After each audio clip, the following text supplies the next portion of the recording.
জীবনে কি চাও তার সম্পর্কে একটি পরিষ্কার ধারণা তৈরি করো। তুমি তোমার লাইফ থেকে কি চাইছো সেটা একটা ফোকাস করো, বা সেটা নিয়ে একটা টু ডু লিস্ট তৈরি করো। তুমি কোন পথ দিয়ে তোমার লক্ষ্যে পৌঁছবে তার জন্য তুমি একটা প্ল্যান রেডি করো। তুমি কি ভাবছো, তুমি কি করছো, তুমি কি করবে, তুমি কিভাবে সাকসেস পেতে চাইছো সেটার উপর ফোকাস করো। আর দেখবে অনেক বাধা আসবে, কিন্তু সেইটাকে ভয় পেলে চলবে না।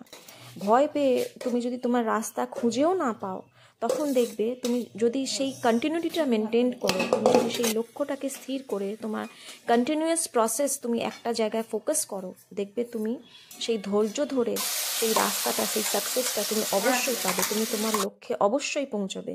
আর তার জন্য আরও একটা দরকার, নিজের কনফিডেন্স লেভেলটা। তুমি কি করছো, যে যদি তুমি সৎভাবে করো, দেখবে তুমি ঠিক কনফিডেন্স লেভেলটা পাবে তোমার মধ্যে। তোমার সেই সৎ জিনিসটা তোমাকে কনফিডেন্স যোগাবে। আজকে শুভ দুপুর বন্ধুরা। আজকে নিরামিষের জন্য একটুখানি এই রেসিপিটা ট্রাই করলাম।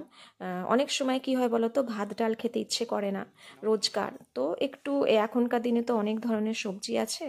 তা সোয়াবিন ছিল, সোয়াবিনটাকে একটু ভালো করে মশলা, যা রেগুলার মশলা থাকে সেই রেগুলার মশলাগুলো দিয়ে একটু ভালো করে কষে নেওয়া আগে হয়েছে। কষে নিয়ে তারপরে এবার ভাতটা, ভালো চালের ভাত, যেমন বিরিয়ানি রাইসও নিতে পারো, দিয়ে ওই ভাতটা ওর মধ্যে দিয়ে আর একটু দমে রাখলেই আমাদের ঝুরো ঝুরো পোলাও রেডি। আর এতে কোনো তরকারিপত্র লাগে।